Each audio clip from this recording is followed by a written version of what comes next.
सभी दोस्तों को राधे राधे। मेरा नाम है गौरव और स्वागत है आपका एक और नई वीडियो में। तो जैसा कि आप सभी को पता है कि अधिक मास का महीना चल रहा है, जो कि हर 3 साल में एक बार आता है।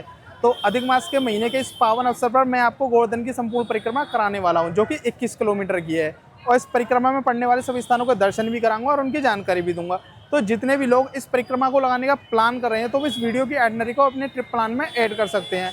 और जो लोग इस परिक्रमा को देने में असमर्थ हैं, तो वो इस वीडियो के माध्यम से इस परिक्रमा का दर्शन कर सकते हैं। तो चलिए इस वीडियो को शुरू करते हैं। गोवर्धन का नज़दीकी रेलवे स्टेशन मथुरा जंक्शन है, जिसके लिए आपको देश के लगभग हर एक कोने से डायरेक्ट ट्रेन मिल जाती हैं, जहां से आप ऑटो, कैब या बस के माध्यम से गोवर्धन जा सकते हो।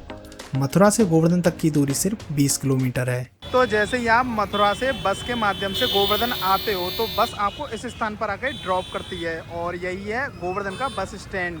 और इस स्थान से गिरिराज जी के मंदिर की दूरी सिर्फ 100 मीटर है, जहां से गोवर्धन की परिक्रमा शुरू होती है। लेकिन अगर आप खुद के व्हीकल से यहाँ पे आते हो, तो आप बस स्टैंड के बगल में बनी इस मल्टी लेवल पार्किंग में अपने व्हीकल को जमा कर सकते हो। गोवर्धन की परिक्रमा की शुरुआत दान घाटी से होती है, क्योंकि अभी अधिक मास का महीना चल रहा है, जो कि बहुत शुभ माना जाता है। इसलिए इस परिक्रमा को देने के लिए काफ़ी दूर दूर से भक्त यहाँ आ रहे हैं। अभी मैं खड़ा हूँ दान घाटी पे, और दान घाटी वही जगह है जहाँ पे भगवान श्री कृष्ण गोपियों से दूध, दही और माखन का दान लिया करते थे। जितने ही भक्त गोवर्धन की परिक्रमा के लिए आते हैं, वो सबसे पहले गिरिराज जी के दर्शन करते हैं और फिर इसी स्थान से अपनी परिक्रमा की शुरुआत करते हैं। गिरिराज जी के मंदिर के बिल्कुल साइड में ही यहाँ से हमारी बड़ी परिक्रमा की शुरुआत होती है, जैसा कि आप देख सकते हो। और यहीं जितने ही भक्त यहाँ पे परिक्रमा के लिए आते हैं, तो वो कुछ इसी तरह से माथा टेकते हैं और फिर अपनी परिक्रमा की शुरुआत करते हैं। इसी स्थान से हमारे परिक्रमा की शुरुआत होती है। तो जब भी आप गोवर्धन की परिक्रमा लगाएं, तो इस स्थान पर आकर एक बार माथा जरूर टेकें और उसके बाद अपनी परिक्रमा शुरू करें।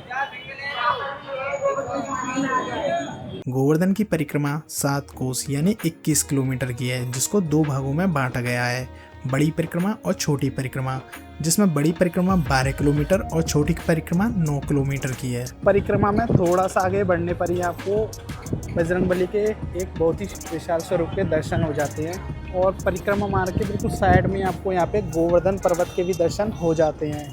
गोवर्धन की इस परिक्रमा के लिए 2 मार्ग बनाए गए हैं। एक है कच्चा मार्ग, जो कि जंगलों से होके जाता है, और एक है पक्का मार्ग, जहाँ पर पैदल चलने वालों के लिए एक कच्चा रास्ता बनाया गया है, और जो लोग ऑटो, रिक्शा और ट्री से परिक्रमा लगाते हैं उनके लिए पक्का मार्ग बनाया गया है। जब भी आप गोवर्धन की परिक्रमा लगाते हो, तो मैक्सिमम स्थानों के दर्शन आपको पक्के वाले मार्ग से हो जाते हैं, लेकिन कुछ स्थान ऐसे पड़ते हैं जिनके दर्शन आपको सिर्फ कच्चे वाले मार्ग से ही होते हैं, और ये दोनों रास्ते आगे चलकर एक ही जगह मिल जाते हैं। जैसा कि आप देख सकते हो कि काफ़ी लोग इस परिक्रमा को कच्चे वाले रास्ते से भी लगा रहे हैं। अभी हम अपनी इस परिक्रमा को पक्के वाले मार्ग से लगा रहे हैं। परिक्रमा मार्ग में जो सबसे पहला स्थान पड़ता है, वो है शंकरसन कुंड, जो कि भगवान श्री कृष्ण के बड़े भाई बलराम जी को समर्पित है। तो चलिए इस कुंड में अंदर चलते हैं और मैं अभी आपको दर्शन कराता हूँ और पूरी जानकारी देता हूँ इस जगह के बारे में। अभी आप देख सकते हो और दर्शन कर सकते हो, ये है शंकरसन कुंड का मुख्य द्वार, और द्वार के बिल्कुल साइड में ही दोनों तरफ यहाँ पे आपको शंकरसन भगवान की मूर्तियाँ बनी हुई हैं। तो फिलहाल द्वार का मेन गेट अभी बंद है, तो मैं अभी आपको साइड से अंदर ले चलता हूँ और इस जगह के दर्शन कराता हूँ और यहाँ के बारे में जानकारी देता हूँ। अभी आप दर्शन कर सकते हो पूरे शंकरसन कुंड के, और शंकरसन कुंड के बिल्कुल सामने ही आपको शंकरसन भगवान की एक विशाल प्रतिमा के भी दर्शन हो जाते हैं, जो कि बलराम जी का ही स्वरूप हैं। तो चलिए अभी मैं आपको इस कुंड के जल का आचमन कराता हूँ। तो अभी आप मानसिक रूप से इस कुंड के जल का आचमन कर सकते हो। जय शंकरसन भगवान।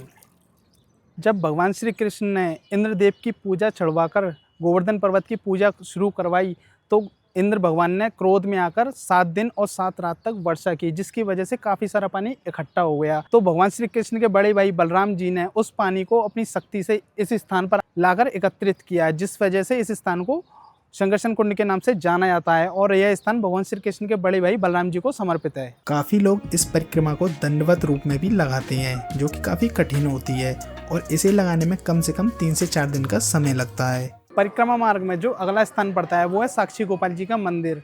कहा जाता है कि जितनी वक्त यहाँ पे दर्शन के लिए आते हैं, वो साक्षी गोपाल जी के कान में जो भी मनोकामना मांगते हैं वो पूरी होती है।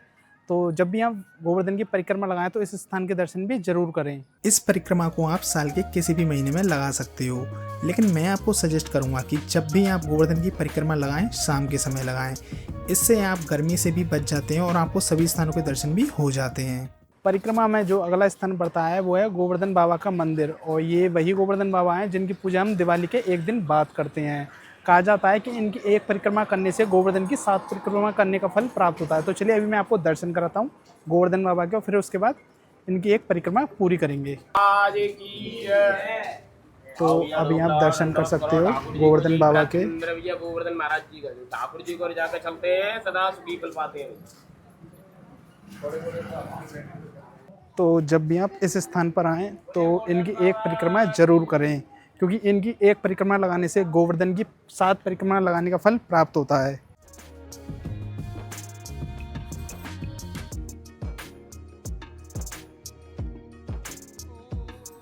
परिक्रमा मार्ग में जो अगला स्थान पड़ता है वो है पूछनी का लोटा मंदिर है, जहाँ पे भगवान श्री कृष्ण के मित्र मधुमंगल जी को पूछनी का लोटा के नाम से जाना जाता है और इस स्थान पर पूजा जाता है। और ये वही स्थान है जहाँ पे आपकी गोवर्धन की परिक्रमा की हाजिरी लगती है।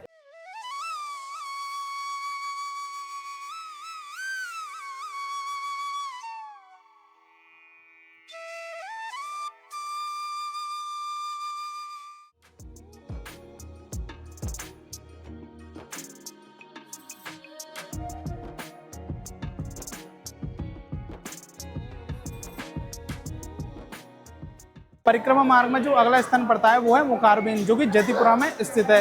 इस स्थान पे गिरिराज जी के मुखारबिंद यानी मुख की पूजा होती है। जितने भी लोग गोवर्धन की परिक्रमा लगाते हैं वो इस स्थान पे आके गिरिराज जी के मुख की पूजा करते हैं और उन पर दूध से अभिषेक करते हैं।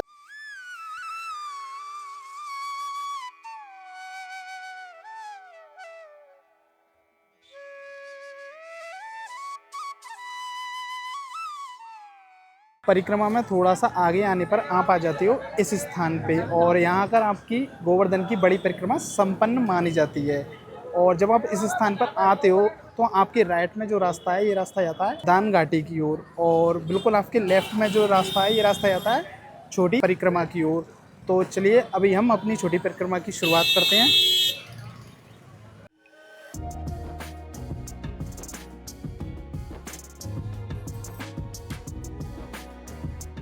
छोटी परिक्रमा में जो सबसे पहला स्थान पड़ता है वो है चूतरटे का। जब श्री कृष्ण भगवान ने इंद्र की पूजा बंद करा के गोवर्धन पूजा को शुरू किया था तो समस्त ब्रजवासियों से गोवर्धन पर्वत की एक परिक्रमा लगवाई। जब सभी ब्रजवासी थक गए तो उन्होंने इस स्थान पर विश्राम किया था, तभी से इस स्थान को चूतरटिका के नाम से जाना जाता है। जितने भी भक्त इस परिक्रमा को लगाते हैं तो वो इस स्थान पर आकर कुछ देर के लिए विश्राम करते हैं, और फिर विश्राम करने के बाद अपनी परिक्रमा को यहाँ से दोबारा कंटिन्यू करते हैं। जब भी आप गोवर्धन की परिक्रमा लगाएं तो परिक्रमा में पड़ने वाले सभी स्थानों के दर्शन जरूर करना।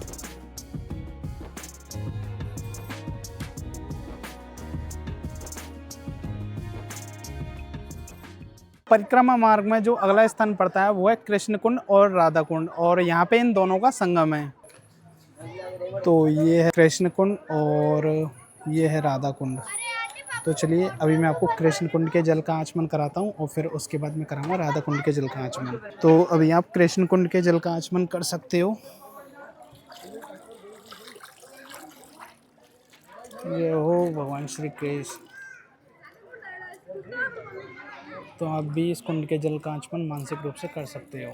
पुराणों के अनुसार जब भगवान श्री कृष्ण ने अरिष्टासुर नामक बैल रूपी दैत्य का वध किया तो उन्हें गौ हत्या का पाप लगा, जिसके कारण श्री राधा रानी ने उनसे कहा कि बैल का वध करने के कारण उन्हें सभी तीर्थों में स्नान करके शुद्ध होना चाहिए।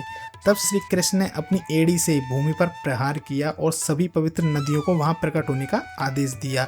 उन पवित्र जलधाराओं से जो कुंड बना वह श्याम कुंड कहलाया, जिसे कृष्ण कुंड भी कहा जाता है। तो चलिए अभी मैं आपको राधा कुंड के जल का आचमन कराता हूँ।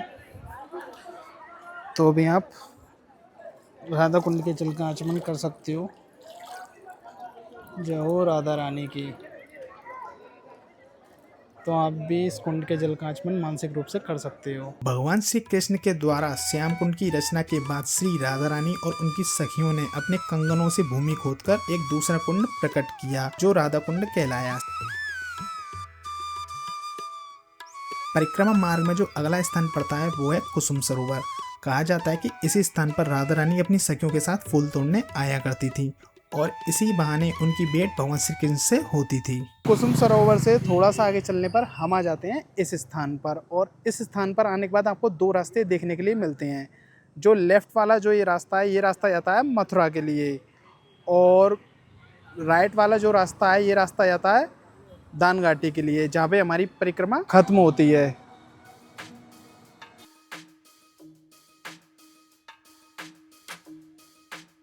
तो अभी हम आ चुके हैं अपने अंतिम पड़ाव पे, जो कि है मानसी गंगा।